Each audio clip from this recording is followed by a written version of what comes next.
It is my great pleasure to welcome the candidates. Woohoo! So for tonight's event, we have 7 of the 14 Ottawa City mayoral candidates with us. We are grateful that they're making the time in their very busy schedules. And we know actually there is a competing event tonight. So I really want to thank you for being here for this discussion of environment and climate justice. You are signaling that these issues matter to you. Candidates, you will now have 90 seconds to introduce yourself. And in doing so, consider the following broad question, please. It has been written that all of the technical solutions for managing our energy transition away from fossil fuels already exist. So what top 3 green energy solutions would you promote during the coming term of council? How do we lower emissions? I will now pass the word to candidate Noor.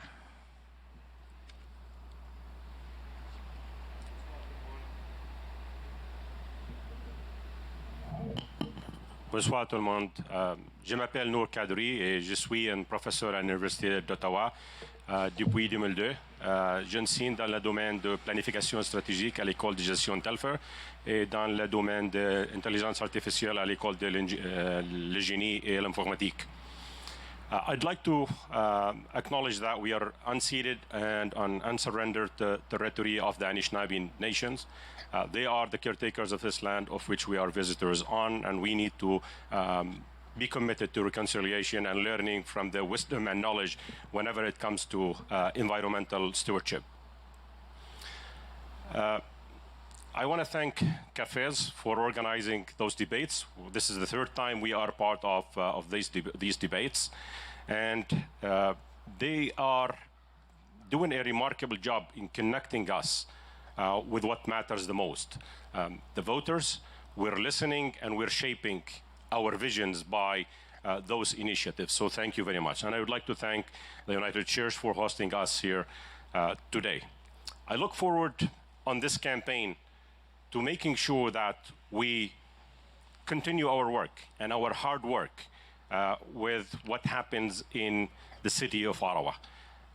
We're just coming out of the Labor Day, and we're all very hard workers. I am a union member of the University of Ottawa as professor and as a researcher, and what we're looking at is to make sure that our work keeps going hard to protect the environment and justice. Thank you. Thank you. Candidate Bay. Hi, I'm Brandon Bay. Noor took care of thanking the host, so I'd like to thank all of you for being here with us tonight. I'm a software developer by trade, but like most of you, I'm here tonight because I'm very passionate about this city and want to see it heading in the right direction. In terms of green energy, that direction is moving from personal vehicles to electrified transit, modernizing old buildings, and making green choices the convenient choices. City staff have identified and modeled a number of changes, and the biggest emitter locally is personal vehicles. Electrifying those will help, and we should be installing more EV charging stations and encouraging that, but it's only half the battle. We must build complete sustainable communities to complete this transition. If residents have everything they need close to home, we win on all fronts. Communities grow closer and feel friendlier and safer. Driving cars will happen less frequently and over shorter distances. We have to build communities that people don't need to commute out of. Once we have those citywide, policies that encourage green behavior and discourage high emission behavior are the best way forward. We can offer fare free transit, funded in part by higher parking rates to discourage driving at all. By the city's estimates, electrifying transportation and modernizing or replacing older buildings will account for 75% of all the emissions we need to reduce. This needs to be the focus, and it needs to be done in a way that builds incredible neighborhoods for everyone. We also need to make the green choice the convenient choice. People will always choose convenience over anything else. If the product you want to buy only comes in wasteful packaging, you'll probably still buy it. The key to making all of these important changes is making them so easy and so affordable that nobody has a choice but to do the right thing. Thank you. Candidate Olumide. Bonjour tout le monde. Mon français n'est pas très fort, alors je dois parler en anglais. Désolé. My opening statement is going to be on my signature issue among 6 platform. At the table at the back, you will all see a petition. It's titled Police and Military Complaints Bill of Rights. We have a national problem, we have an international problem. By the way, I am pro-police, but there is about 10% of the organizations, if you look at the statistics of the complaints, that could be described as bad cops. And we have a broken complaints process, no transparency. And that is why ethical academics, media people, have actually tried to put together police complaints database in Alberta, Idaho, New York. And at the last debate, I asked candidate McKenney if she would support a police complaints transparency database, and she snubbed my question. So hopefully she might have some comments later. Thank you. Candidate McGuire. Thank you, and welcome. And again, I'll issue a thanks to the United Church and all of the organizers. Very much appreciated. I just want to start off at the top. Ade and I have been friends for a very long time. I completely disagree with his characterization of the Ottawa Police Service. Let me move into the heart of the matter here. We're probably going to disagree on a bunch of things tonight. I want to assure you I come at this with an honest heart. I am a committed environmentalist. My background is hard science for the last 40 years.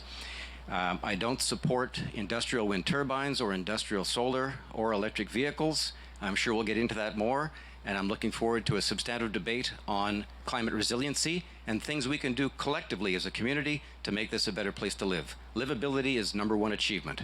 Thank you. Thank Candidate McKenney.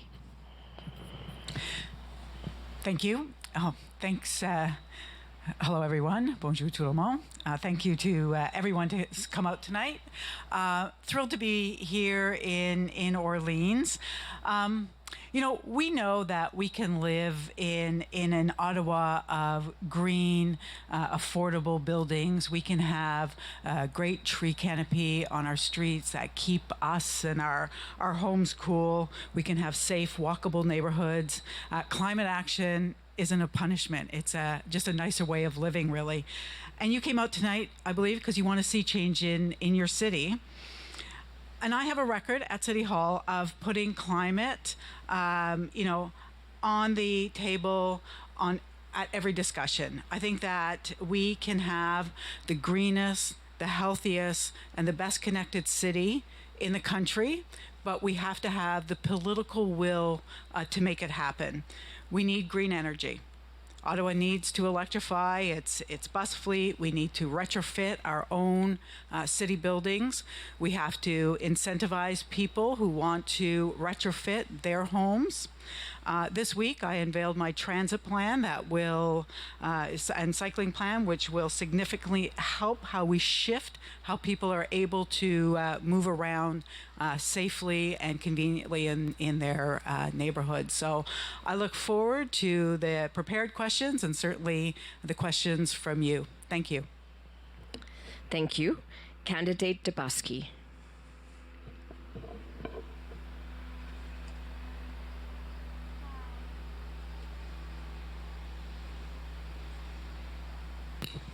Lol, that's so funny.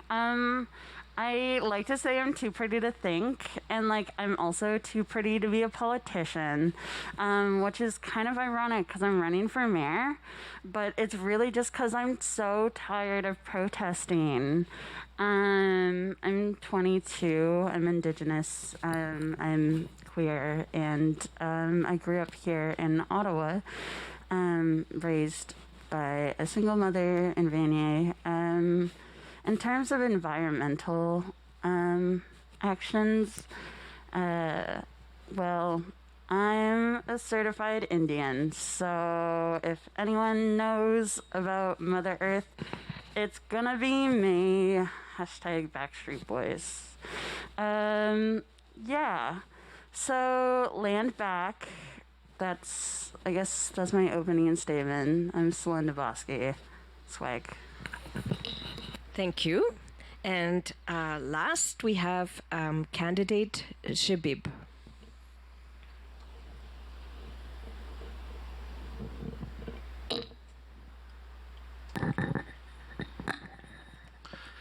Yes, I want to start with extending the base.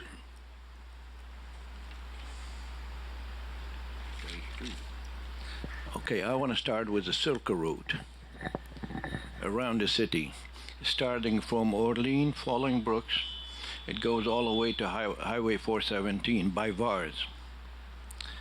And it goes even further between secondary highway between Highway 6 and 8, westbound on the highway over Highway 416, and that will extend over Greeley, Carson, and by Mills Corner. It comes behind Mansfield and it links all the way behind the Stittsville. And that way, anybody traveling, it goes a little further, it goes on Highway 7 and Highway 417, so that way if you want to go on the Highway 1 all the way to the north. So this way here, it takes a lot of traffic off the city, it takes lots of hazards material coming through the city. So by doing it this way here, you put all the trucks on that side, they're not allowed to come to the towns, and that avoided lots of, accidents down in the future. And also expanding LRT, between west all the way to Kanata and east to Orleans and to the airport to link the riverside and to build a depot on that side so that way we could. Thank you, candidate Shabib. That was time. So as you can see, audience, the positions and messages of our candidates are all very different. So let's start with one round of applause for all of them.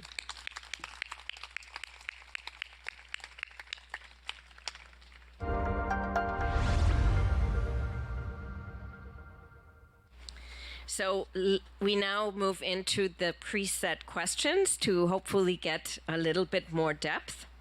Now, while we're in this section of the 3 preset questions, each candidate who has a yellow card may raise the yellow card twice if they wish for a rebuttal, which is a short intervention to offer a different point of view on a response that has been offered by someone else. So question 1 is in the area of ecology. Part of what makes Ottawa livable is its network of connected Greenbelt areas. Do you support plans for the Brian Coburn Boulevard that would cut through the Greenbelt just north of Mer Bleue? If you support such a roadway, what would you do for the existing ecosystem and wildlife habitat connectivity that would be lost? Now, to do a little bit of an icebreaker and a kickoff poll, we are going to do a poll where candidates can say yes with thumbs up, no thumbs down, or a flat hand if they choose not to answer the question. So candidates, do you support what is known as option 7, where Brian Coburn Boulevard would cut through the Greenbelt just north of Mer Bleue? All right, so we have different thumbs going this way and that way. Okay, very good. And this round, we will start with candidate Shabib for the responses. The word is yours, sir. So basically, it could be done. Okay. Okay, vous devez être proche à le micro. All right, sorry about that. It could be done, and if we could build around the electrical power lines, and we will build some of the tunnels on that road for the animal, for the wildlife. So what can be done, it's easily, you have to build and connect the city. So you cannot just go on on Enos, it is too much traffic lately. So what you could do if you build a little further on that road and connect it all the way up to Delmont Ridge and to connecting to all the way to Walkley Street and O'Brien. So this way here, if you worry about the animals, to having, crossing, I lived in Alberta, and we have overpasses, especially for animals. So what we could do in this case here, we could pull bridges like a little tunnel, so that way they could be passed through. There shouldn't be any problem. Okay, thank you, candidate. Next, the response from candidate Dubosky. Celine, yes. Yeah, I think it's bad, because why destruct more nature? That's not nice. The path that we're on as a species is terrifying. Yeah, in terms of environmental actions, cutting through the Greenbelt isn't going to be beneficial to anyone. There are solutions like more transportation or different routes. Things like that organizations like Ecology, Ottawa, and Horizon have already been placing out. It's pretty easy to follow through on your word if you want to be a public servant worker. It's literally in the job. But yeah, I wouldn't say cutting through the Greenbelt would be beneficial. Okay, thank you. Next, the response from candidate McKenney.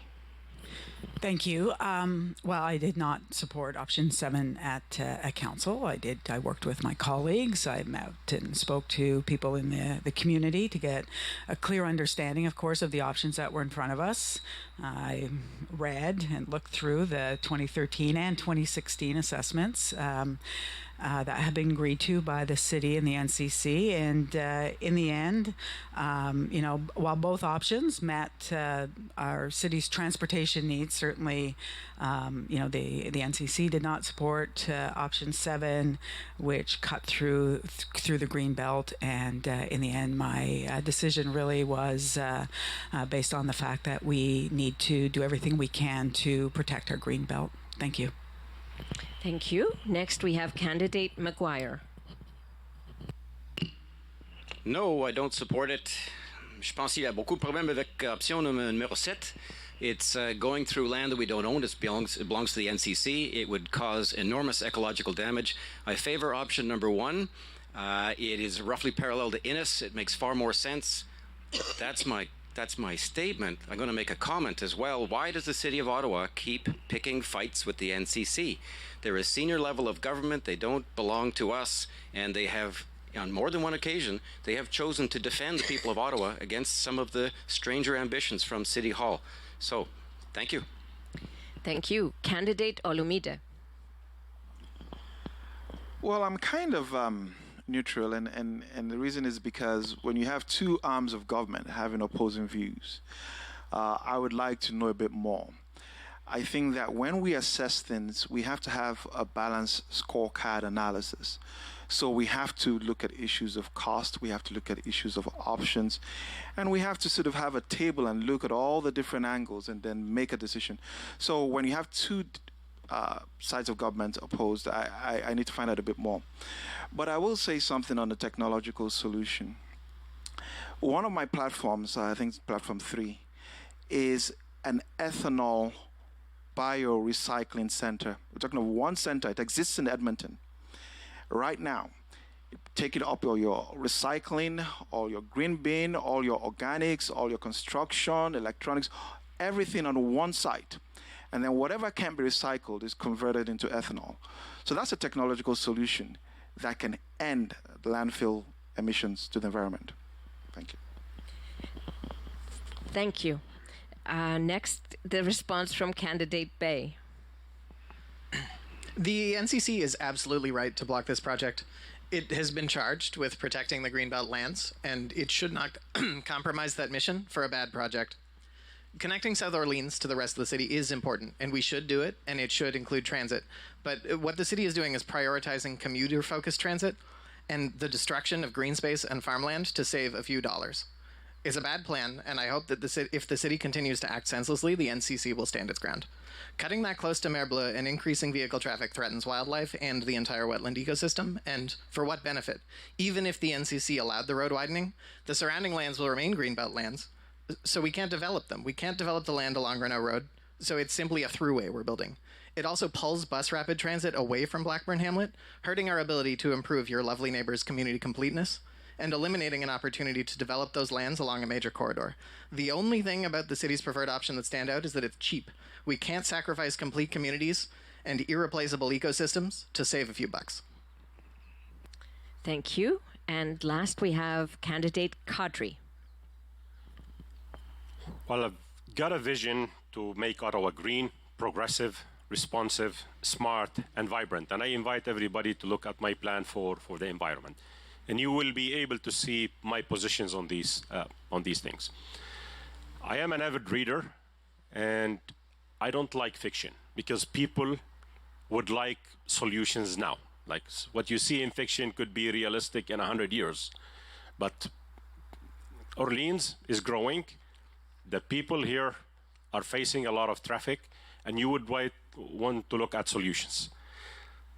The NCC is rejecting that, and they are the owners of the land, and if they want to do any land transfer of this, good luck. It's going to take 10, 15 years. So why don't we look at pragmatic and practical solutions? We've got option one on the table as a second option, and this is what the people of Orleans are looking for: immediate solutions within an acceptable time frame rather than looking at imaginary solutions in 100 years. Thank you very much. Let's have a round of applause. And I see that there's one yellow card. Basically, okay, can you hear me? Just a quick, what happened if you link it to Walkley? You're not taking anything from the trees or from, you just run it next to the power line. And the power line is already, all the trees is being cut off. So you're saving a lot of stuff.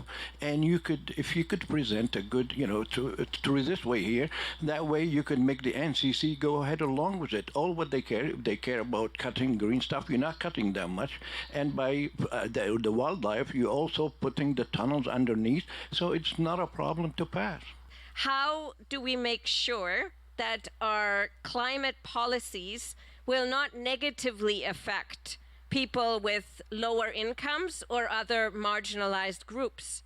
And how do we assure ourselves that the shift away from the internal combustion engine cars will not be a threat to residents who rely on cars, particularly in suburban and rural areas? Noor Kadri. Well, nous tenons une Ottawa vert, juste et prospère. And I would like to link that justice and prosperity and green Ottawa together. I teach innovation. And any adoption of a new innovation, usually in the first quarter of its cycle, if it's 20 years, I would say 5 years, you'll have only 10 to 13% adoption rate. But I don't have to buy a Tesla if I cannot afford it, and I have a Ford 150 that is not eco-friendly. There would be other options. Okay? I drive a Kia Optima hybrid, and it's good on gas, and I don't have to look for the perfect solution until it happens.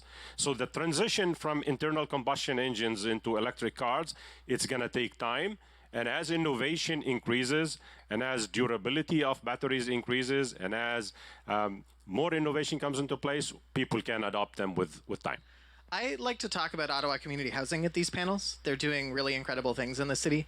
And their recent renewal at 203 Pressland in Overbrook is something that speaks directly to this question.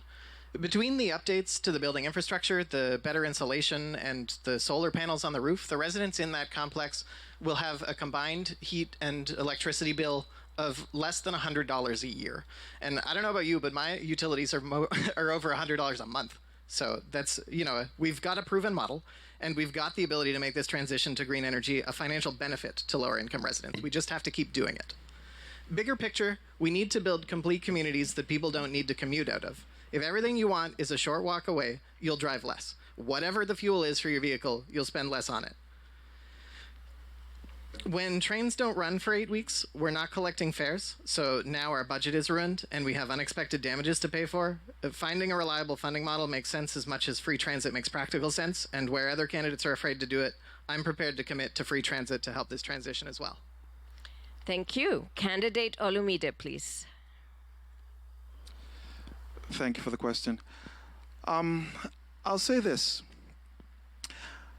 I know it's early days, but this very question is the most important question that we've had since the debate started. I think there are a lot of candidates and all sorts of wild ideas and all sorts of things been mentioned. But who is thinking about the poor? Who is thinking about the marginalized? One of my platform ideas is something called an income equity lens. So that in everything that we do, any decision that comes before council, you tell us, how is it going to affect the poor? And is there a way to tailor a better solution? For example, electric cars. First of all, a lot of the poor don't even have cars. And they certainly don't have an electric car. And they're being asked, they're making $40K per year, and they're being asked to pay for millionaires to buy electric cars. Okay, we have a rebuttal. Candidate Maguire. And it's not for what Ade said. Brandon mentioned something. I just want to clarify my position on this. The idea of solar panels on a roof. It's a neat idea, right? If you are an actual environmentalist, if you are serious about environmentalism, you need to be confident about all of the processes, the energy inputs, the costs that went into making that solar panel. When its life is over, 15, 18 years, you have to also assume the costs of remediation, of taking down that solar panel, of doing all the things to get rid of the incredible toxic elements in solar panels, lead, selenium, cadmium. The price for a roofing that has solar panels on it is double what a normal roof is. These are all significant costs. If we're going to have an honest debate about the value of putting solar panels on roofs, let's at least include fully transparent costs. Thank you. Okay, and unless there's a further rebuttal to the rebuttal, Mr. Maguire, yes, the word is again yours. Can I rebut myself and get more time? To the spirit of the question, and that wasn't the spirit of the question. I'll be legitimately here. I like this phrase, climate justice and equity. In fact, I'd turn it around. We need to see the climate through a justice and equity lens. Anything that makes somebody's life less livable, more unpleasant, that has to take priority first. We can't be in a situation where we're looking at purely scientific discussions about tons of gases here and remediations there. Have you made someone's life worse or better? And in particular, obviously, marginalized communities suffer a disproportionate burden of the weight of these policies. So let's put ourselves in a position where we're thinking honestly and being proactive towards the people who need it the most. Thank you. Thank you. You have the second yellow card from candidate Shabib. Mike for Mr. Shabib. Sorry. I would encourage solar power, especially on the roof, or you could use it on top of the garage. So there shouldn't be any problem. And whatever you use, basically, you save a lot of money from electricity, and then you put it back to the grid.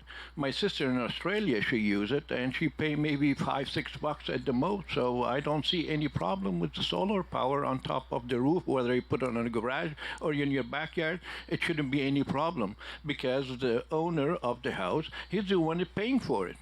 So why not put it? You're not costing nothing to the taxpayer. That's it. Okay. Very good. So next we have back to the speaking order, unless there's further rebuttals on the pros and cons of solar energy. We pass the word to candidate McKenney. Thank you, Angela. So two things. I sit on the board of Ottawa Community Housing, and similar to what Brandon was saying, we built new housing. We took down old housing that was the end of its life cycle, built new housing that is passive, net zero, and every unit, the average heating and cooling cost for a year is $15, and it's really at this point mostly community social housing that is building this type of housing. So we don't have to leave people behind. I also unveiled a transit plan yesterday that would freeze fares, that would provide free transit to youth under 17, and that would ensure parity principles across our system. The people mostly left on transit today need it, and they are by far mostly represented by low-income communities. Thank you. Okay. Next, we have candidate Debaski. Oh, sorry, we have a rebuttal by candidate Olumide. This is just an opportunity to show you what I mean. For example, as soon as I heard that, the first thing I thought, and don't get me wrong, I have nothing against rich people, but the first thing I thought is, okay, so now people making less than 40K per annum have to subsidize the transit of the rich. And that's why I supported free transit for those making 53K and below. And that's what I mean. I don't have a problem with free transit. I like it. But what I'm saying is we need to tailor our solutions. Why should somebody making 40K or less be paying for the transit of the child of a millionaire? For me, it makes no sense. And that's why I really want us to inject this issue of an income equity lens. Some issues disproportionately affect poor, marginalized, and that would include the Black and other visible minorities and the indigenous people, of course. So I think we need to do better. Thank you. Okay. Now, candidate Shabib, I believe you've had 2 rebuttals already, so you're out of yellow cards. But I have a rebuttal from candidate McKenney. Yes, thank you, Angela. I just wanted to make a point of clarity that families, low-income families, also will take advantage of their children being able to ride transit for free, 17 and under, and that the that the Equipass would be lowered to the same level as our community pass. Thank you. Thank you. Okay, candidate Shabib, I'm sorry, but you don't have any more rebuttals. You only had 2. I pass the word now to candidate Celine Debaski. Okay. Yeah. Marginalized groups. I'm a part of them. Gang, gang. Basically, yeah, I'm 22. I went to like all the schools here, but I don't have a degree to show for it. Just trauma, right? But that has left me in a lot of debt, and I don't actually drive. I mean, I do have a license, but not a car, because those are expensive. I do, however, have a skateboard. Y'all skateboard? Hashtag Tony Hawk. Basically, there's like, it's literally things like cars and like electric cars and yappa yappa. These are options that aren't really accessible for a lot of people, students, marginalized groups, people that have had to make solutions and like accommodations for themselves. Anyways. Okay, thank you. And now I am happy to pass the word to candidate Shabib. It's your turn to speak for this question. Question number 2, right? Question number 2, the final response. All right. No matter what kind of a plan you will be going to... More microphone, please. No matter what kind of a plan you do, you're going to be criticized and going to for it. I will listen to a different kind of groups, and then at the end I will listen, to what the city official have to do then. But I'm gonna go even further. Whoever saying they're gonna support a free transit, I think they are lunatics, because no money would grow on the tree. You basically, if you're adding 17 years, you providing the whole student, the whole half of the city, anybody coming from outside. Money doesn't go on a tree. So I'm afraid I'm totally against it, and I will use at the most with the rate of inflation, that would be okay. But a free transit, absolutely not. And they, whatever they're trying to do, you cannot do a decision based, like a wishy-washy. That's the kind of stuff that have to be forgotten. Okay, and a round of applause for question 2, all the candidates.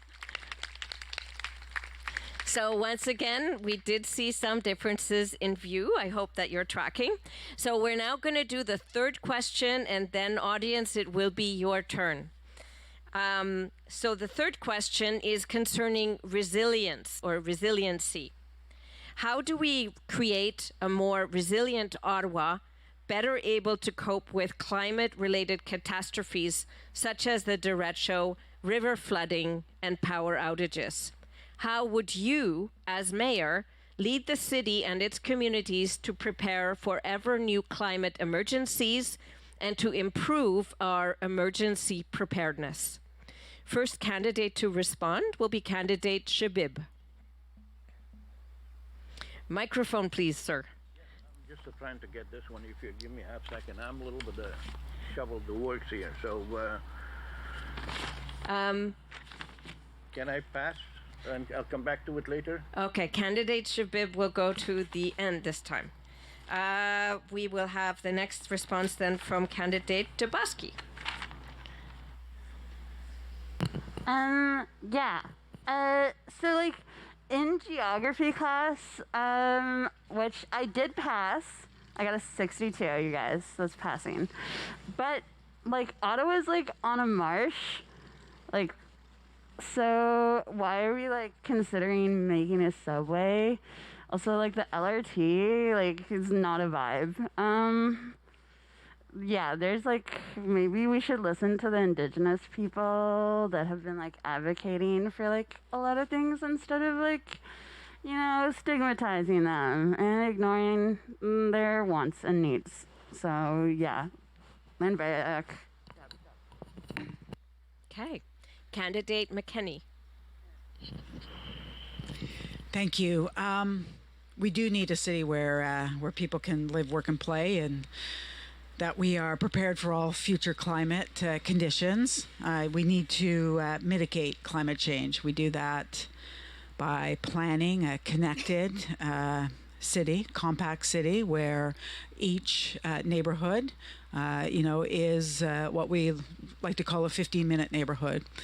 We have to prioritize the shift to energy-efficient transportation, and we have to also adapt to climate change. We've got to reduce urban heat island effects. We have to build resilience to future flood risks, and we have to protect our trees, our wetlands, our natural areas, and of course do what we can to enable local food production. It really is no longer about denying but deferring. Thank you. Thank you. Next we have candidate McGuire. Okay. Resilience is a very technical question, so I'm going to give you a kind of a technical answer. What do you do to maintain resilience? What do you do to create and maintain resilience in a community? It's mitigation and adaptation. Number one, we have to strengthen our electrical grid. We are a consumer of the Ontario electrical grid. We're a client of the IESO. We have to make sure we have a robust electrical grid so we don't go through the kinds of power outages that occurred during the storm, the big storm. Number two, strengthening the grid. Number two, at-risk communities are disproportionately affected by interruptions in energy supplies. And that's not just electricity, it's also fuel of different types. So you identify the poor and the elderly, particularly the elderly. If you had a power outage during the summer, you need to have a supply of reliable energy to cool the places where seniors live. They are the most at risk of things like heat stroke. And lastly, ensuring alternate fuel supplies are available in case of a major catastrophe. And that means for now also adding fossil fuels where necessary just to keep things going. Thank you. Thank you. Candidate Olumide. Well, I think this is a very difficult issue because obviously that's why it's called an emergency. It doesn't happen often. There was talk about passing a bylaw and saying buildings with a certain number of people have to have generators. When we had the crisis, we noticed the problems with gas and we noticed the problem with generators. So we have to have a plan and, of course, have an income equity lens. I'll just take the rest of my time to just say this, because I didn't respond to candidate McKenney's comment, because obviously she's a front runner, and one of us is going to be the mayor of the capital of a G7 country. So these things are important. For example, when I hear certain campaign promises, and we still have a wait list for drug treatment centers, I question our morality as people. And so I'm just saying that we need to have a holistic approach to how we assess and prioritize our expenses. Thank you. Thank you. I have rebuttals from two candidates. First, candidate Debaski. Oh my gosh, okay, so I love that you mentioned holistic. Obviously, by my bracelets, I'm a very Zen person. What is Zen is using people's proper pronouns. So if you're gonna be sad about not being the front runner, you could actually use their proper pronouns and say they, them. Okay, I have another rebuttal from candidate McGuire. Oh, wait. Sorry, I think I should comment. A name has been mentioned, so candidate Olumide does get a chance to defend himself. Yes, number one is I apologize. And number two is that this is a very stressful, you guys are scary. And so sometimes you forget but there is no intent to not use the correct pronoun. So I do apologize. Thank you. Okay, very good. A rebuttal from candidate McGuire. Hi, thank you. Just want to clear up one thing I forgot to mention. We're talking about climate resiliency. I mentioned maintaining our electrical grid and alternate sources of fuel. The City of Ottawa intervened against Enbridge's plan to rebuild the Saint-Laurent North Pipeline. The Enbridge has identified serious risks with the eventual failure of this pipeline. This serves 165,000 businesses and residences. This was completely irresponsible for the city to do. It puts you at terrible risk, and it was unnecessary. Thank you. Okay. Audience, we don't really want to be having a selective applause, if you'll go with that. But we do seem to have a pro-pipeline candidate identified now. The next word goes to candidate Bay. Local and district energy systems, like those being installed at ZB and Gladstone Village, can go a long way to localize the damage from storms. If a particular one of those systems, too, generates more power than its district needs, it can contribute back to the grid and even help prop up a neighboring community while its own infrastructure is repaired. It basically gives us the electricity equivalent of crowdfunding. As we move towards complete communities, we can begin to eliminate the swaths of parking lots that cover our suburban landscape and turn that space into something for people. If we're careful to naturalize some of that freed up land, adding more parks and community spaces, then we improve our stormwater management and reduce the risk of and impact of flooding. Similarly, naturalized gardens in place of lawns are a good step. The roots of grass don't hold very much water, but other plants do better. More than anything, though, we need better emergency response plans for natural and man-made disasters. The convoy occupation in February showed how unprepared the city is to respond to an emergency and how poorly defined the responsibilities and communication paths are between levels of government and policing. We need plans, we need to practice them, and we need to take our role as the nation's capital seriously. Thank you. Next, we have candidate Kadri. Well, resiliency has to be linked directly to the 15-minute services that we have in our cities. And we're going to be championing this plan to make sure the turf is big in Ottawa. I mean, if you look at Ottawa, it can fit Toronto, Montreal, Vancouver, Edmonton, Calgary, and 100,000 square kilometers extra. So having services in 15 minutes neighborhoods is so useful in Ottawa, and that's a big part of resiliency. We need to look at it also through lenses of both adaptation on one hand, and we would want to look at mitigation on the other hand. We've defined a plan with action items that we've got as part of our environmental plan. I invite everybody to look at it. It's part of, it is in our brochures in the back. And we need to invest in education in this, on seeing how we can reduce, reuse, recycle, and mainly rationalize anything that has to do with the environment. Thank you. Okay, thank you. And we have the final response from candidate Shabib on the resiliency question. How do we get better emergency preparedness? No matter how much of a planning you're going to have, Mother Nature have its own way to do with that kind of stuff. So first, what we do a climate projection study, and whatever we had went through the past beforehand, we could learn from the past.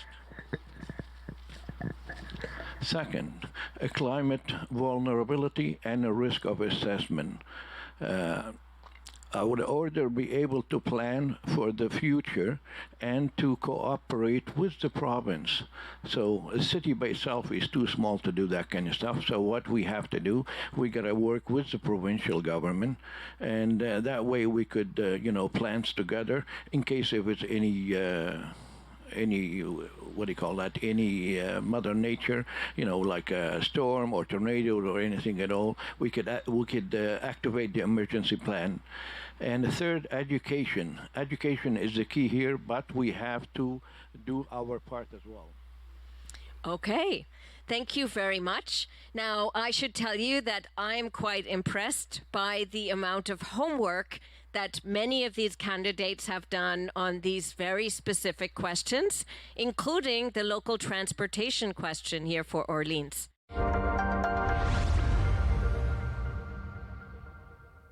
The great moment has come where it's your turn. So we have a microphone set up at the center aisle. I would invite, if you have a clear question, to line up there. You have 45 seconds to pose your question, and then you may identify up to 3 candidates that you wish to answer your question.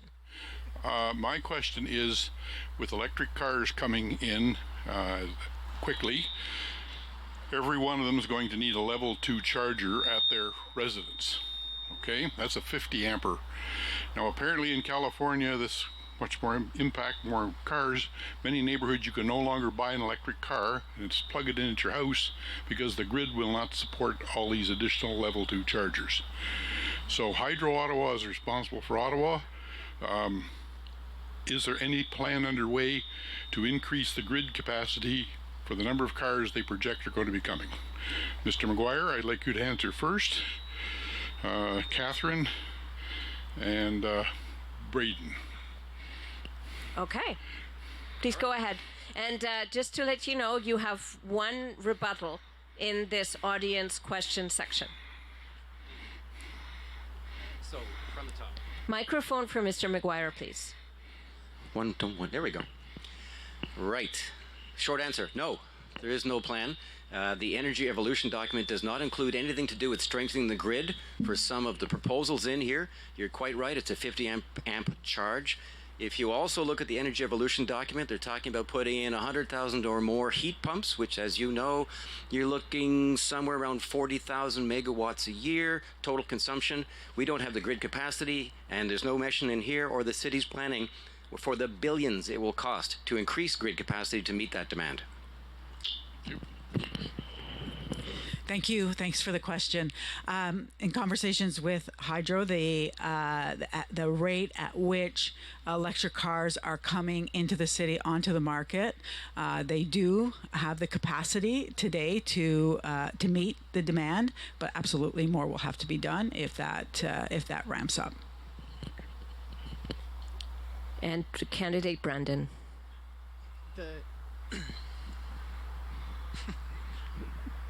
Are we on? Okay. Of course, if we switched every car to electric in the city right now, it would overload the grid and we wouldn't be able to sustain that, but it is going to be a gradual transition, and we don't completely know what the future holds. If we build complete communities that people don't need to leave and we build a robust transit system, fewer people might own cars. We might have great car sharing systems in the future. We might have the development of autonomous vehicles that's accelerating quickly, that removes the need for a personal vehicle because everyone just has, an Uber service that takes you place to place as you need through a robust software system.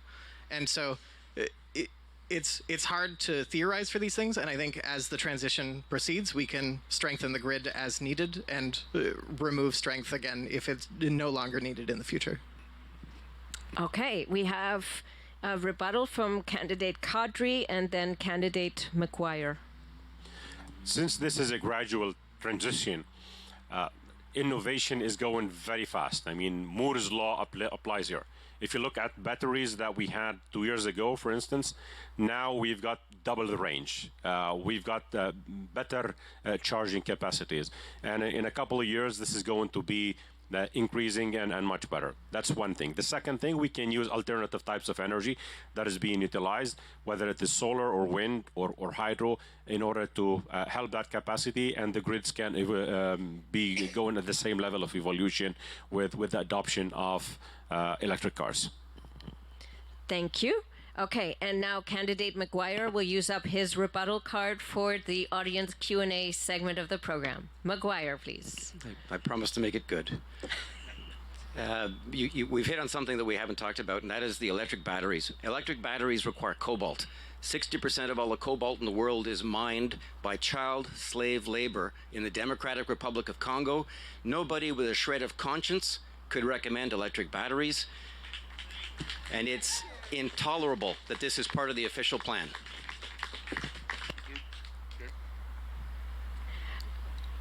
Unfortunately, candidate Kadri, you do not have a second rebuttal in this section. Candidate Shabib. The batteries is not only, it's bad for the planet in case if you ever want to recycle it, because there's a lot of lithium in that kind of stuff. So it'll be awful for the Mother Nature in order to recycle it. You need a special plant in order to do it. Plus, it's so expensive. Solar power is nothing wrong with that. Solar power, you just basically put it wherever you want, and will help you to increase the power as well. So it takes the pressure off. It takes pressure off the grids. So that way, but I don't know how many people they're going to use it, but I would say it's much easier to use the solar power than, putting on the cars. But still, people, they have the choice. Hi, this is now my third of these panel discussions that I've attended, and I can't help but notice the amount of diverse and thought-provoking ideas that are coming from not only this group, but those that are missing as well. And I just wondered, if you're elected mayor, how could you harness this think tank of information from the other candidates? I want to ask Brandon and Noor and Catherine. All right, I will repeat the question in case you didn't hear it. It was, there are many excellent candidates. How would you harness the thinking power, the capacity of these other candidates should you be elected mayor? And the first response from candidate Bay. The first thing that we can all do is, just listen in these discussions. Everybody at this table and in this race is passionate about the city and it has some good ideas to offer. And I'm going to go home tonight and research the current pricing and recycling of solar panels because of what Mike said. As I understand, that has progressed a long way, but I'm not current enough on the issue to debate him further. So I'm going to learn some more about it. And that can go a long way to make sure that the things that we're talking about here are things that we all consider collectively. In terms of how we can continue to be involved, the 13 of us that aren't elected mayor, it will depend on how that person wants to continue in their capacity in the city. My plan B is to be involved in city politics a lot more than I've been in the past, and I imagine that there will be some place for everyone that wants it to contribute to the city. Thank you. Candidate Kadri. Well, I'm a professor, and I am a lifelong learner. And one of the things that I always announce to my students in classes is that I am the best student in class. And we learn from each other. And definitely I'm a consensus builder. I will be looking around the table. We've got a vision. We're going to cost that vision. We've got a good number of economists that are helping us on the financials in terms of attaching money to any promises that we are going to make. But one of the things that made us postpone a lot of the ideas that we're presenting is we're listening. And we are shaping that vision by what we're hearing at the debates and at the doors when we're talking to people. We are going to keep going with that approach. We're going to get all those good ideas because nobody has monopoly on good ideas, and we all want to advance Ottawa forward. My plan is to take Ottawa from good to great, and I invite each and every one of you to join me in this journey, including other candidates, when I become mayor. Thank you. Okay, and last response from candidate McKenney. I might go, whoops, sorry, I'm on. I'll go and ask to be chief of staff to whoever is the winner. You know what? When I started the campaign months ago, I did not have a firm platform. I know what my values are. I know what I want to accomplish. But it was only in weeks and a few months really of door knocking, talking to people, understanding what people are looking for, understanding that people's lives are getting less affordable. That's how we came up with the transit plan to offer kids free transit. That is a way that your city can actually make your life a bit more affordable. If you've got a couple of kids, that's close to $200 a month savings. So, as we go through this, talking to each other, listening to you, hearing the questions, contemplating the questions is how we learn, and it has to be lifelong, and that certainly doesn't stop through a campaign. Thank you. Thank you. Okay, candidate Shabib, I'm afraid you've used up your rebuttal card for this section of the program. Next question from the audience, please. Hi, my name is Rachel Lecourt. I'm the president of the Greater Avalon Community Association. We're on the south side of Innis. Now, I'd like to ask you people here, all your candidates, how often have you been to Orleans? Do you know Orleans? Raise of hand. You all know Orleans. Okay, very good. Okay, so my question to you is, Orleans is divided in two. We have Orleans North and we have Orleans South, which is south of Innis. All of you, except for Mr. Khabib at the other end there, mentioned that they approved option 1. Now, option 7, if anybody doesn't know, and Catherine should know this, because the City Council passed a motion recommending option 7 as the best option for Orleans South. Now, my question is for Catherine, and it's also for Mr. Bay, and who's the other one? Mr. McGuire.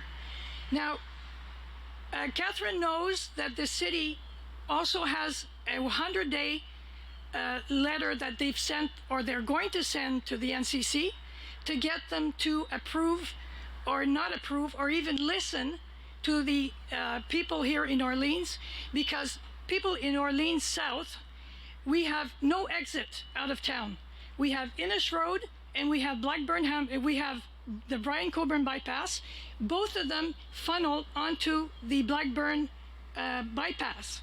Now, what we're trying to do, and what Mr. Khabib was saying, we need that extra road, and it's not cutting across the Mabler Bog like everybody's trying to scare people.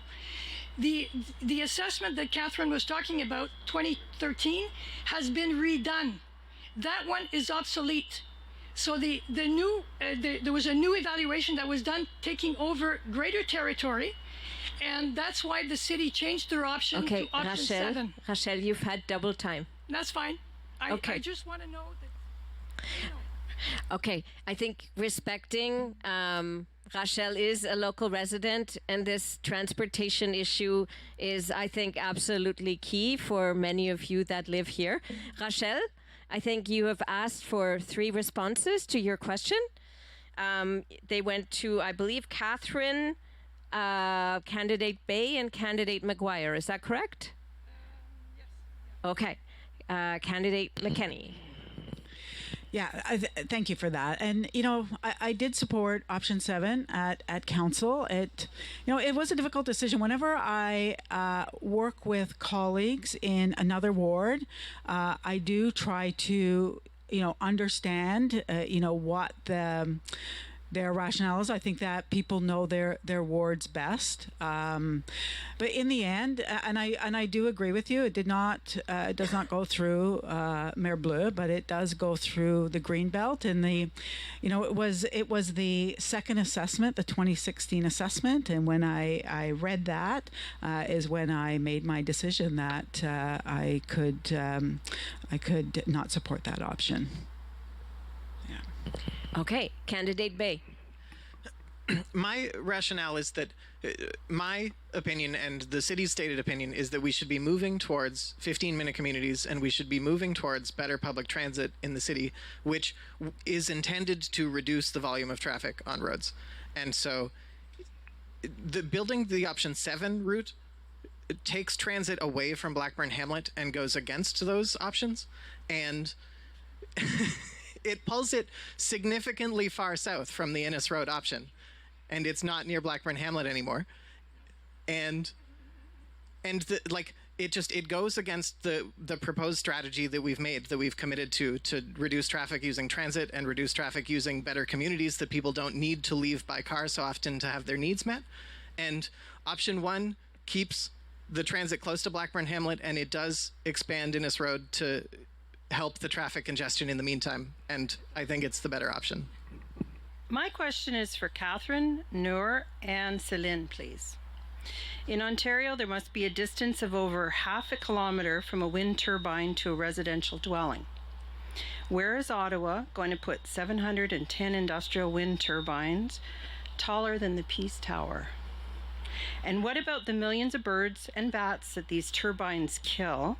After all, one wind farm in California has killed thousands of golden eagles. Okay, Candidate McKinney. Thank you. So I don't believe that there is space in the city for a massive amount of wind turbines. I just don't.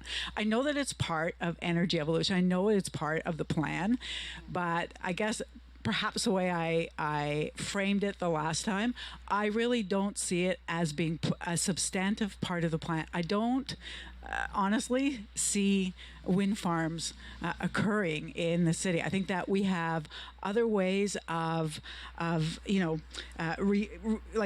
we have other ways of, moving away from, fossil fuels. We have other ways of reducing our greenhouse gases and making sure that we have better energy products without wind. So I just wanted to make that clear. Yeah, thanks. Candidate Kadri. So we definitely need to look at this from a balanced approach perspective. Wind turbines, they are so useful close to areas where there are now residences and not many like flying species, many eagles and all these things. And we need to utilize these types of systems, for instance, closer to higher winds by beaches, not close in to areas where we live, number one, and number two, in areas where we have a lot of birds that could be affected and species. I am still more convinced that solar and the advances that we're getting now with solar. There's a good company in Ottawa here. It's called Maxun Quadra Solar, that they are harnessing double the electricity now from solar than anybody else in the world. This is the type of innovation that we need to be pushing in renewable energy. The ones that are safe, less costly, and they are going to give us the largest number of megawatts possible.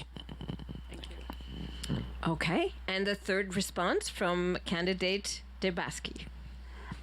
Cool. So fun fact about me is that, my mom's Ojibwe from Chiging, which is on Manitoulin Island, and there's I guess it's called a wind farm, it's just like, first off, it's a 9-hour drive, but it's like there's a lot of wind turbines on the way to the reserve, and the displacement that it's brought upon like the natural habitat there is definitely alarming, and it's not something that I look to bring to the city. In terms of environmental steps, I think that there are so many things that are going on right now within like the climate crisis, that we have the ability to make those small stops and refocusing on our actions as a species, and then collectively communicating with the community on what that environmental sustainability would best suit us. And to me, I think that's really engaging in community care, like community gardens, and ensuring that like basic necessities are being covered first for the community. Great, thank you. Okay. We're ready to move to the next question. Sir. Yes, close to the mic, please. Right. Oh, there we go. Hi, my question's for Mike, Eddie, and Catherine. I'm Robin Brown with the 613-819 Black Hub. Climate change, like the pandemic, has a disproportionate impact on marginalized groups, black folks, indigenous folks, LGBTQ, the poor. That's a problem, and solving problems takes money. The issue is that right now the Ottawa police have almost all the money. They have a budget of $400 million, including a dry cleaning budget this year of $495,000. So, and that's despite the fact that even before the pandemic, marginalized folks saw that they didn't serve and protect, or before the occupation, sorry, marginalized folks saw they didn't serve and protect us. But the pandemic seemed to show they don't serve and protect anybody, including the people of Orleans, where in 2021, the OPA's got a $13 million increase. The question, please. Yeah, it's coming, and crime went up violent crime went up 18%. So the question is, would you shift money from the OPS that is proven that they make us less safe to climate change that's proven that it keeps us safer? Okay. And I think that question was to Mike, Ade, and Catherine. I appreciate where you're coming from. We're going to agree to disagree. I don't like the characterization as the Ottawa Police of being ineffective. They take the direction from the city, from the Police Services Board, without having them here to respond to any allegation of their ineffectiveness. It's not quite fair. I think there was a vast number of questions during the occupation of the convoy. We didn't get a chance to hear from former Police Chief Slowly what his motivations were, what his thoughts were. He disappeared too quickly. With respect to shifting the budget, well, he left without us having a chance to interview him publicly. With respect to shifting the budget, no, I don't see that working at all. In fact, I would rephrase this. I think it's more necessary than ever to work more closely with Ottawa Police Service to focus them on what really matters. And that is things like taking care of street-level crime, making sure that marginalized groups have the protections they need from being victimized. Thank you. Okay, thank you. And we have a rebuttal from candidate Debosky. Yeah, that's, it's not a surprise that, you would disagree. Cough, cough. But when we look at crime and policing and the system that it's built off of white supremacy, capitalism, and colonialism. So when someone from a group that is advocating for systemic change in order to see more benefits for the community that they are in, that's not being served. If anything, it's serving its purpose. Like the police, you're right. Like they're doing their job. That's exactly what they're doing. It's because it's built in white supremacy, colonialism, and capitalism, where they attack and use their qualified immunity to push punishment towards people that literally have no control over things that they have to deal with, including their skin color, who they like and identify sexually or within their gender, whatever. So in terms of like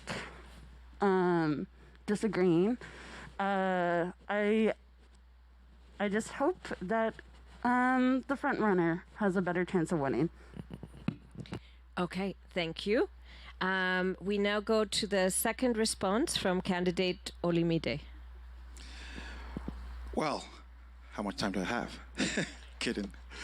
I'm the only candidate, I believe, who has proposed savings from the Ottawa police budget of $18 million. We have 400 officers, sworn officers, who are doing things like media relations, HR, finance, planning, basically desk jobs. They're not doing law enforcement, they're not front line. So what I'm saying is that as they retire, we ensure that they're replaced by civilians, because there's about a $35,000 pay gap between the sworn and the unsworn. So that is an $18 million budget, which I think we need to invest.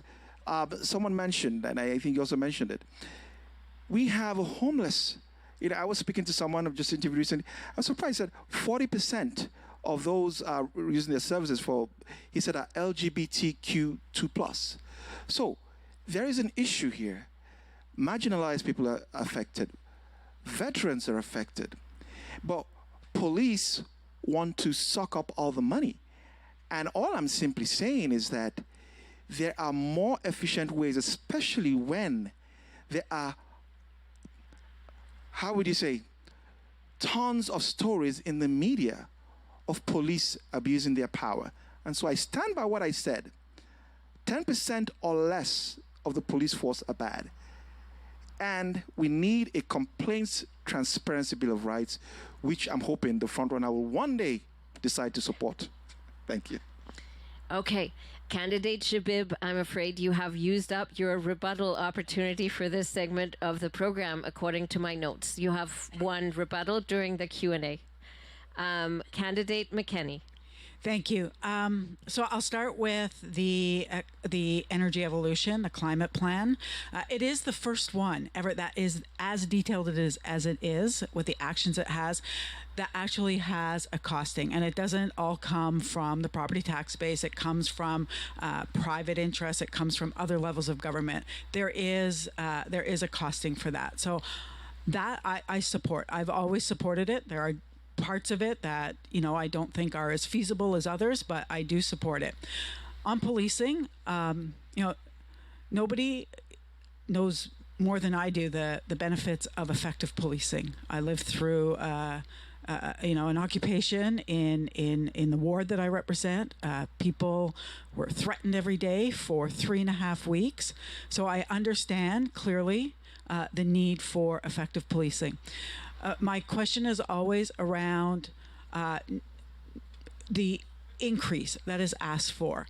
And we have to, like every other department, we have to be able to ask the questions around value proposition. What does it mean? What does it mean if you have more cars on the road? Is there evidence that that makes people safer? Is there evidence that our marginalized communities are safer? You know, if we're going to start addressing street level crime, we have to start with mental health supports and housing. People have got to be housed in this city. Thank you. Okay. Thank you for the question and the answers. Yes, I have a rebuttal by candidate Olumide. Well, my rebuttal, as you probably expect, is for candidate McKenney. Candidate McKenney put out a tweet, said police accountability is important, and I would like her to explain what she means by police accountability, because I'm reading here from Ottawa Live. Gross incompetence of the OPSB can be measured by their inaction. The police cops have committed crimes against both citizens and fellow employees. The propensity to turn a blind eye to victims of rape, sexual assault, misogyny have made them all accessories by default to the ongoing rape culture. And they have behaved like meek cowards. Staff and councillors, were criticized very harshly over a lack of transparency and a preponderance for secrecy and not disclosing information and hiding behind convenient rules created by politicians and the police to not disclose information. And I've already told they that there are 5 cities, not just there's Alberta, but there's 5 in the US. Private citizens use their own money and time to create a police misconduct transparency database. So when candidate McKenney puts out a tweet and says accountability for the police is important, I would really appreciate an explanation of what that means and how that would look like. Okay, we will now go to a response from candidate McKenney. I just want to be clear with everyone here tonight that what was read was not written by me. I'm not sure where that comes from. I'm sure I'm sure I've put out tweets asking for police accountability during the occupation. I put out a lot, but I never made those comments that were read earlier. But I will take a look and see where they come from. Thank you. So I have a technical background. I've been following the implementation or the testing of the new buses that are coming in, the electric buses. There's probably 5 or 6 that are there at the moment. The auditor, I think your city auditor questioned where they stand in that project, which means to me they're rushing. The city's rushing to implement and buy more buses, and they've not done proper both testing, especially in cold weather, nor have they done proper validation nor piloting. Why is the city rushing? And the second is, if you're a mayor, how are you going to make sure that people follow best practices, project planning and implementation? Okay, I'm going to ask, did the audience hear the question? Yes. Okay, very good. So the first response from candidate McGuire. From the top. So I'm also technical background, but I had the sense to get out of engineering early. From the top. So the City of Ottawa has some fantastic staff. These are super professional individuals. Unfortunately, sometimes political considerations get put into the mix and the thumb gets on the scale. With respect to electric buses, electric battery-powered buses, I've already made my thoughts clear on what I think about batteries that use cobalt. I'm also very concerned because we don't have... Cut you off. Oh. We need power for Mr. McGuire. I could yell. No. I think your microphone is back. I'm back. I'm sorry. Lost my train of thought too. It's the question of I'd like to see the cost-benefit analysis because the electric buses are extremely expensive, and we can't just front-end load all of these and say we're saving the world because we're using less energy after it's in service. We have to look at the costs of putting it in service, and then when it's done, what are the costs of mitigating, removing all of those toxic compounds that made up the electric bus in the first place? Okay, next response, candidate Noor, please. I'm an engineer by... We need engineering services, please. Microphone for candidate Kadri. Test. Hello? Okay, it's working now. So I'm an engineer by profession, and I also transitioned to management, so I teach in the executive MBA. And I always talk about this whenever it comes to extreme projects and mega projects, that the big bang approach doesn't work. We need to have different types of solutions, either phased-in solutions or pilot projects. And I believe at the City of Ottawa, we are not doing this well. We have seen with what happened with light rail. It is late, it's beyond schedule, it's over budget, it's not delivering on the scope, it's not of the highest quality, and I am seeing the same thing happening with electrical buses. Yes, you are right, we are rushing this, and when I am mayor, under Mayor Kadri, you will see better approaches directed by the political will of a strong mayor, where every project that is a mega project, where there are taxpayers' money that is being invested, that is going to go through the proper procurement processes, it's going to go through proper piloting and phasing, rather than taking a big bang approach that is high risk. Thank you. Okay, and the third response from candidate McKenney. Thank you. Thanks for the question. So we've been at the electric buses since 2017. It's been quite a while.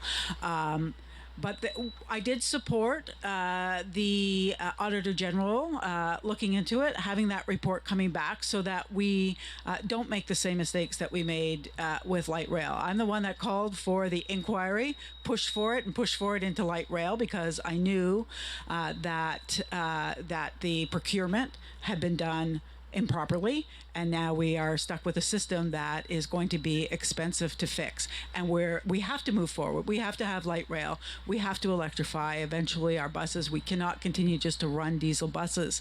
But I did support and I'm following the Auditor General's recommendations through on further purchases of electric buses. Thank you. So we will go to closing statements, and I'm sorry for those of you that questions didn't land. The candidates will stay behind, and you should be able to ask your question directly in the meet and greet section of the program. So in reverse order from how we started, I will now ask for a closing statement of 1 minute from candidate Shabib. Microphone for Mr. Shabib, please. Yes, I'm here. I want one kind of help, and one is very important to me. I've been slaughtered, buried alive, on top of the police car. I passed out twice, one into the cell, and one after they taken me to the, what do you call that? No, one when I got hit at the back of my head, the neck.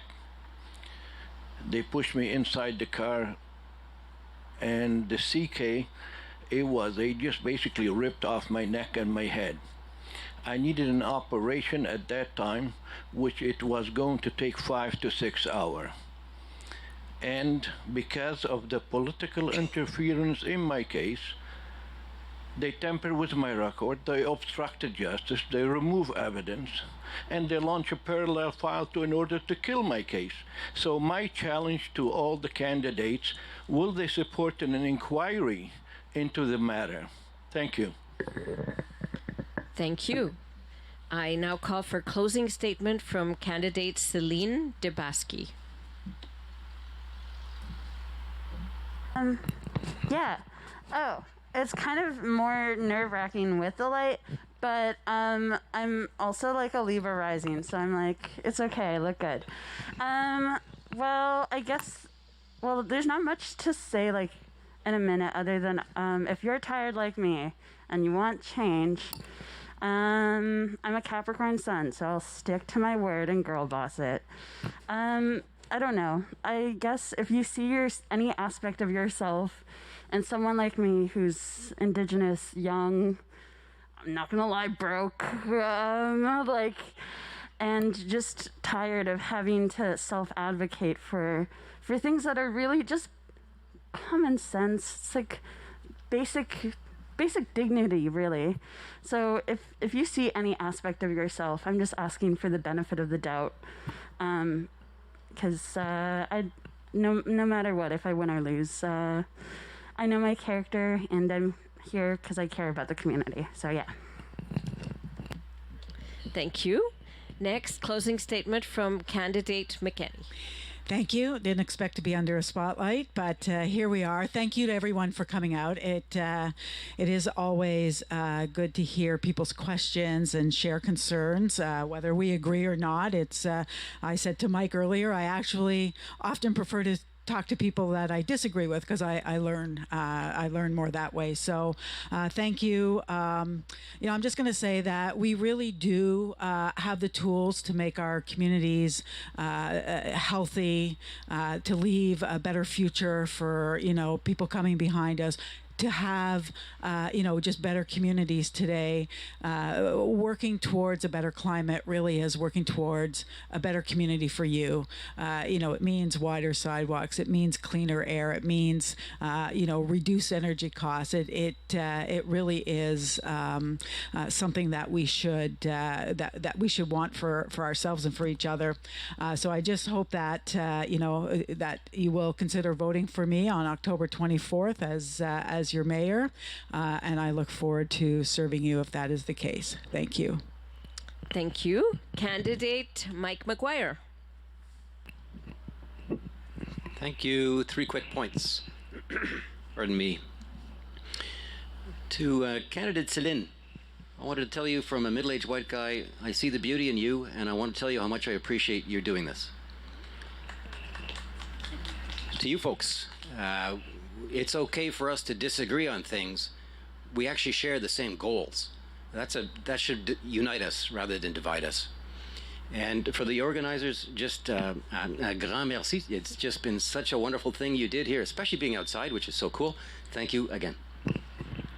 Okay, thank you. And next we have candidate Ade Olumide. Ziv, I will tell you that I do support an ombudsman review of your issue. So, you can take that to the bank. If I'm elected mayor, the ombudsman will look at that. Now, I will tell you something. There was a survey done. Top 5 issues that people have with municipal government. Lack of information, transparency, bylaw. The only candidate who has said that there will be an ombudsman under my administration, and all complaints, it'll be public. So we'll be able to see, this is what my councillor did. This is what the ombudsman, has, or, opinion, thinks about it. And then it will be like a recommendation, because the status quo does not work. And in case you're wondering, how am I going to achieve all this? Ever before I even ran for mayor, I was the president of the Municipal Taxpayer Advocacy Group, and I convinced 37 cities across Ontario to pass a motion that hydro should be affordable. So the things you see on my website, the things that you see me talk about, I can get it done. Thank you. All right. And candidate Brendan Bay. I want to acknowledge that there's a lot to love about Orleans. Its long history of bilingualism represents one of the best things about the Ottawa experience, and it's seen incredible growth over the last 40 years, quintupling in size and adding about 100,000 people. And despite that, it's held on to what makes it great. It's still a very bilingual community, and it remains one of the greenest suburbs that we've got, with great waterways, urban woods, and parks, and especially west of 10th Line. But where it sets that great example in many ways, it lags behind in community completeness. The O train's coming, but it will only serve the same northern corridor that's already well served by buses in the Queensway. And the further south you go, the more disconnected Orleans becomes from the rest of the city. Innes Road, which offers all of the services to that southern half, is exhausting and at times terrifying to walk or bike on. So when you vote next month, I hope you cast your ballot for someone who will build complete communities citywide and build an Orleans for people. I'm not the only candidate offering these things, but I am the most focused on that vision. So please consider Brandon Bay at the ballot box. Okay. And final word to candidate Noor Kadri. Merci, Orleans. Thank you very much, Orleans. Before I came to this debate, I was attending a meet and greet with the Maison de la Francophonie in Ottawa West. And I appreciate that aspect of bilingualism within Orleans and within Franco-Ontarians in general. I just want to go back to what we have spoken about before. Bill Clinton coined the term, "It is the economy stupid," in 1992. 30 years later, it is still the economy stupid. We've got an affordable housing crisis. Inflation is very high. We've got a lot of challenges that are facing our city, but it is a different kind of economy. Let's focus on building a green economy that is going to create green collar jobs here in Ottawa. And on October 24th, please consider your choices for mayor. Under Mayor Kadri, you will see a different type of Ottawa that is green, vibrant, and smart. Alrighty, so many mayoral candidates and so much vision. So let's have a huge round of applause for our big table of mayoral candidates.